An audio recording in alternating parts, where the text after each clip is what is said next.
So you're starting out at specimen carp fishing and you want to focus on catching some bigger fish, maybe your first 20-pounder. Today I'm going to try and answer the question that we get asked most down at Melton Angling, which is, what rig should I use first?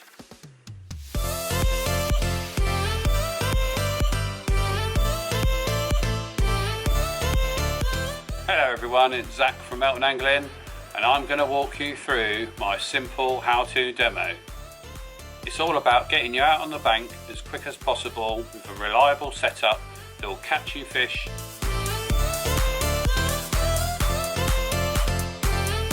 It consists of a small number of components and a ready tied rig, so you've only got one knot to tie to begin with.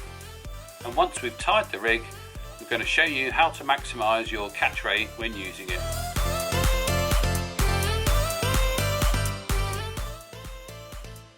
Most of the new carp anglers we get in are fishing small commercial or club waters, typically clay lined, maybe a bit of gravel, but usually nice clean hard bottoms.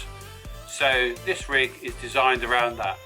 So the rig we're going to run through today is an inline lead setup for fishing boilies and other baits on the bottom. Now there are two main reasons why I suggest this is the first rig you try out. The first reason, as I'm sure you'll appreciate, is because it's pretty easy to put together. It doesn't require many components at all, most of which are readily available off the shelf. The second reason for an inline lead setup is because it's pretty safe.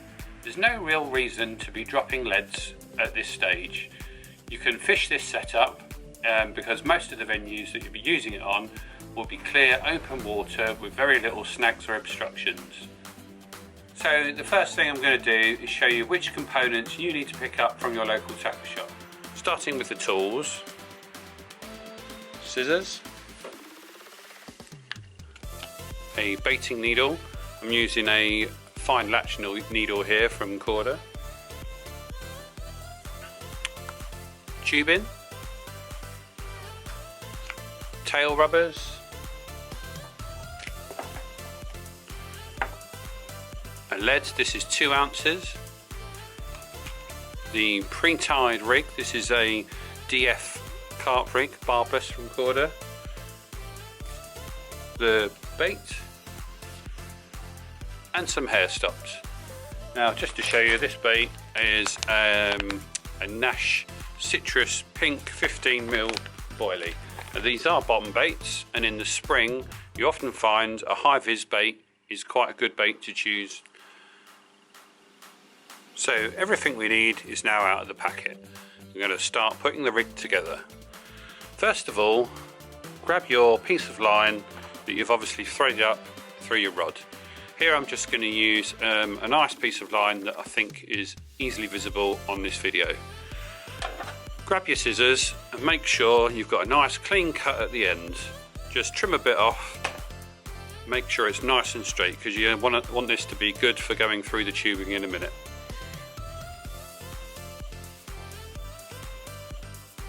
The next thing we need to do is cut our tubing to length. This is for two reasons. One, anti-tangle purposes for the rig, and two, it helps protect the scales on the fish. So hold your tubing along the side of your rig, and you probably want to go a few inches longer than the rig. Oh, it's got away from me there. Something between 12 and 18 inches is good. Then just trim it off.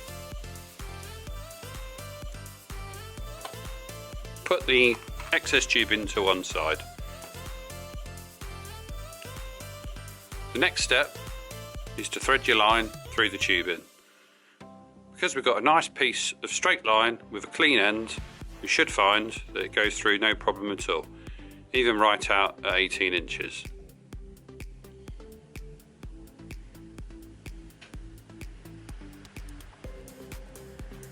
You'll see it poke out the end. Just grab hold of it, put it through so you've got plenty, so it can't fall back through. Stay there. Our next step is to thread on the tail rubber. So again, take in the line, thread the line through the thin end of the tail rubber. pull it out the other side and pull it up the line to meet the tubing. You can now push the tubing inside the end of the tail rubber. You'll see that it grabs it quite firmly there and doesn't pull off in a hurry. Our next step is to thread on the lead. Simply take the end of the line and again through the end that the tubing is poking out of, because this is where your tail rubber is going to be mounted, pull the line through, pull plenty through to give yourself plenty of space, and then you'll find that you can push the lead into the end of the tail rubber.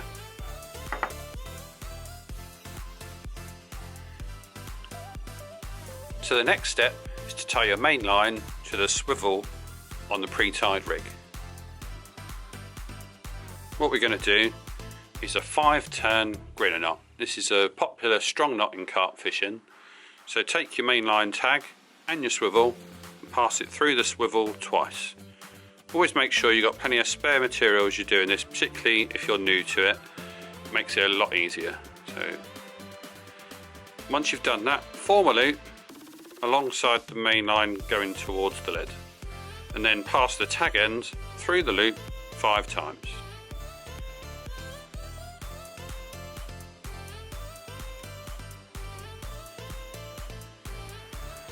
You will find a lot of separate videos covering this knot very clearly. You should see now, if you pull this down just so it holds, not too tight, and then you need to lubricate the knot, typically with saliva, or if you've got a handy bucket of water you can do that instead. Now start gathering the knot down towards the swivel, and then you can start tightening up from both sides and using the tag end as well.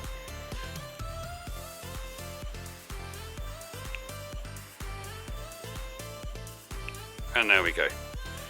Grab your scissors, trim off, leaving 2 or 3 mil just in case there's a little bit more movement left in the knot.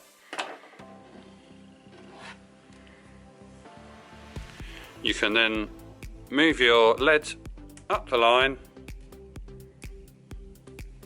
and the swivel will simply pull into the end and we're almost ready to go. The next step is to mount your bait. So here we're using a 15mm boilie with a size 6 pre-tied rig. So you take your boilie, your baiting needle, and just simply thread your boilie onto the baiting needle. There you go, like that. And on the hair rig you'll find there's a loop. So take the end of the needle and push it through the loop and hold some tension between the rig and the baiting needle. I've used a quarter gated needle here. This helps a little bit with making sure it doesn't come off. Just fold the gate over and then pull the bait down onto the rig. And we're going to pull it slightly onto the knot of the rig, which also helps to hold the bait in place whilst we sort out the bait stop. So the last step is to put your bait stop in the hair rig. Now I see a lot of people taking these strips out of the cards and then trimming off a single stop like this and trying to thread it in to the hair. So don't do that. What I would suggest is taking the whole strip, because it's much easier to handle, and putting this in the hair instead. And then you pull the boilie down onto the hair to hold the whole strip in place. Now it's much easier to grab your scissors and just trim off the last stop like that. You've got all those ready to go next time. Now your bait is mounted. So let's just clear those other bits out of the way for a moment and have a look what we've got. So we've got the main line coming down through the tubing, which in this case is about 12 inches, through the tail rubber, through the lead, tied onto the swivel of a pre-tied Corda DF rig. And we've mounted a 15mm bottom bait on the end here.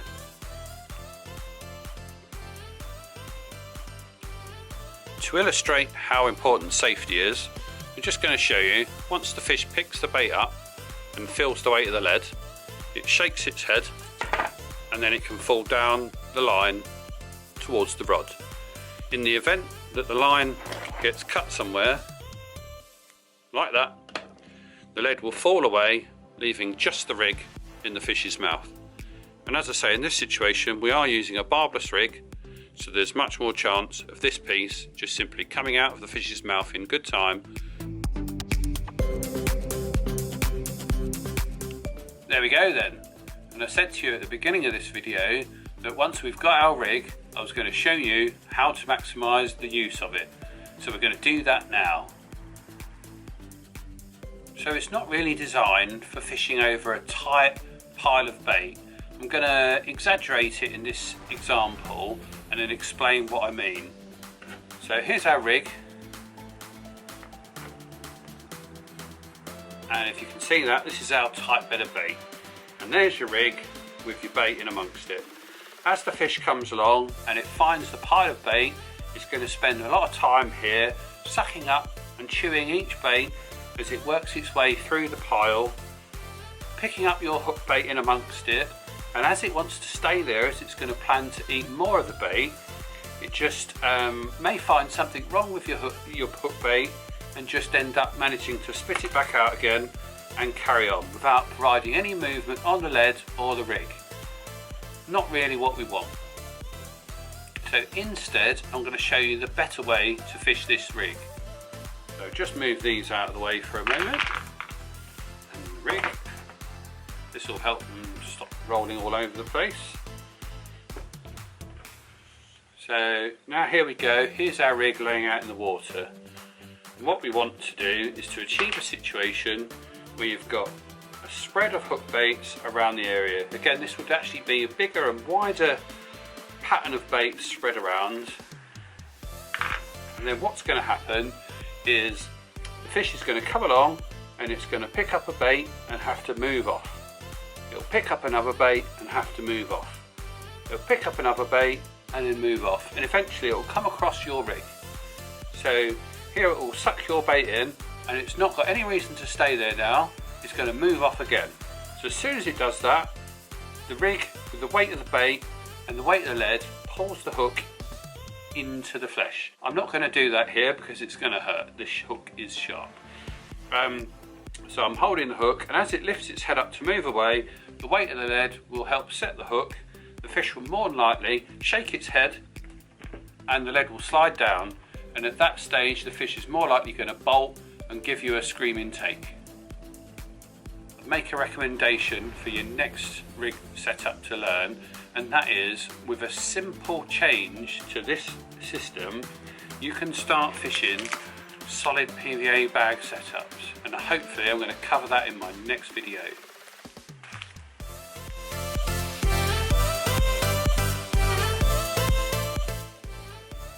So I hope you enjoyed that how-to rig session. Don't forget, this is our first video, and hopefully there's many more to come. If you'd like to see some more, don't forget to subscribe and hit that bell to make sure you find out about the next one that goes live. And of course, you can always put some comments down below. Thanks for watching, and catch one for me.